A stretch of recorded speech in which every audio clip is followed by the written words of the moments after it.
So let's suppose that we are asked to examine the surface of a liquid, and let's suppose we're examining the surface of water. So if we take a small cross-sectional area of the surface of water and we zoom in many times, we'll get to the microscopic level. Now, what exactly will we observe on the microscopic level? We'll see that the individual molecules, water molecules composing the surface of the water, are interacting with one another via intermolecular interactions called hydrogen bonds. So in other words, the H atoms on one water molecule will interact with an adjacent oxygen atom on another adjacent water molecule. And together, these forces will create a relatively strong effect. In other words, if I look at this microscopic sheet of surface water molecules, and I try to push down with a force onto this sheet of water molecules found on the surface, these intermolecular bonds will create a force that will resist this pushing force, and this force is known as the surface tension. It's the tension created by the intermolecular bonds found on the surface of our liquid. So once again,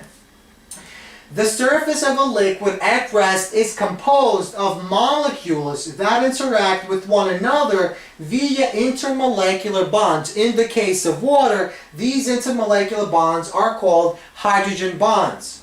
Now, if we place a light enough object on the surface of our liquid, let's say a needle, the surface acts as if it was under tension. So the intermolecular bonds on the surface of the liquid create a tensile force known as surface tension.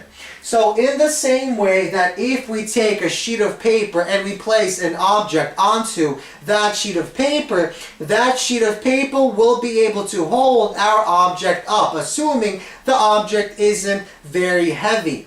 In other words, if we take that sheet of paper, we place an object on top of it, the force of gravity will try to pull that object down, but that sheet will create a tensile force that will act in the opposite direction of gravity. In the same exact way, the surface of the liquid acts as a sheet of fluid that creates surface tension that points in the opposite direction of the gravitational force.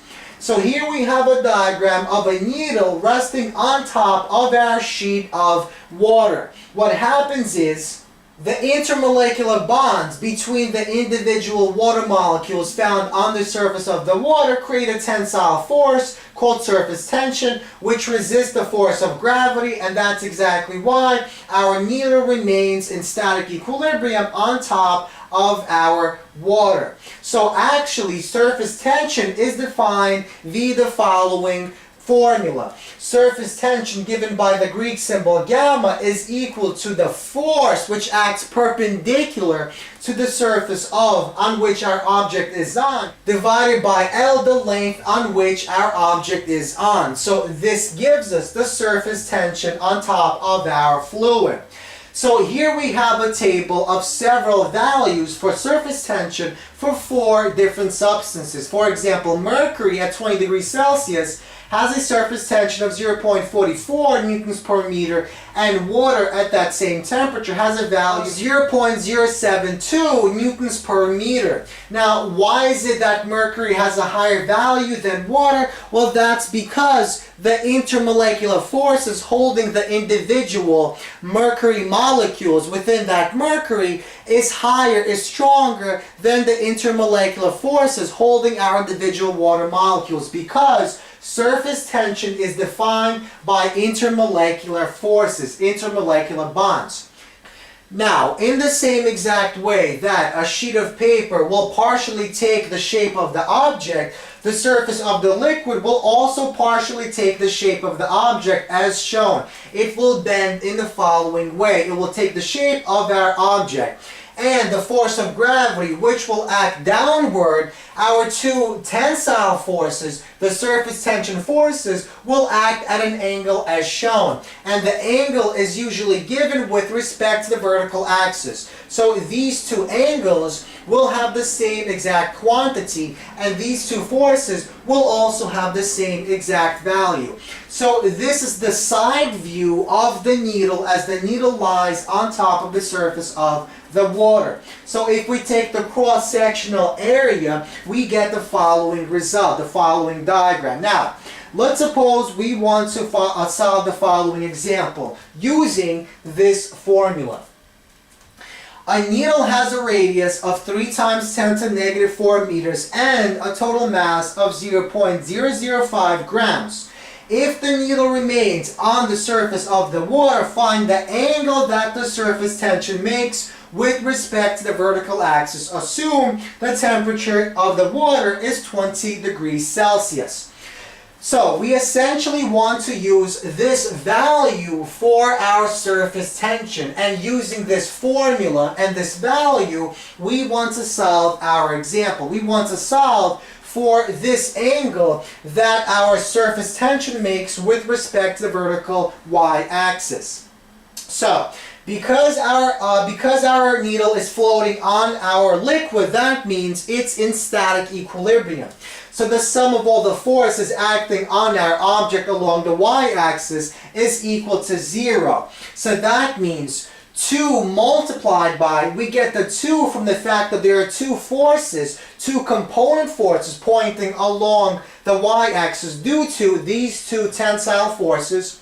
So 2, our gamma multiplied by L, well, we multiply gamma by L to get the force, because if we take this and multiply both sides by L, we get our force.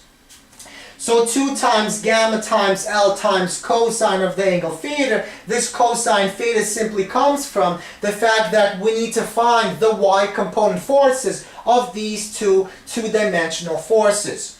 So minus m times g, the gravitational force, is equal to 0. So now we solve for cosine theta and we get m times g divided by 2 gamma times L. Now we can approximate L to be half the circumference of our needle. So half the circumference is simply 2 times pi times r divided by 2, or simply pi times r. So this L is pi times r, where r is simply this radius. This gamma is simply this quantity, 0.072 newtons per meter. The m is simply the mass of the needle. This quantity divided by 1,000, because we want to convert to kilograms, and the g is our constant, 9.8 meters per second squared, and we get a value of 0.36. So next we take the inverse of the cosine function of this value, and we get an angle of 69 degrees. So that means these two angles are both 69 degrees.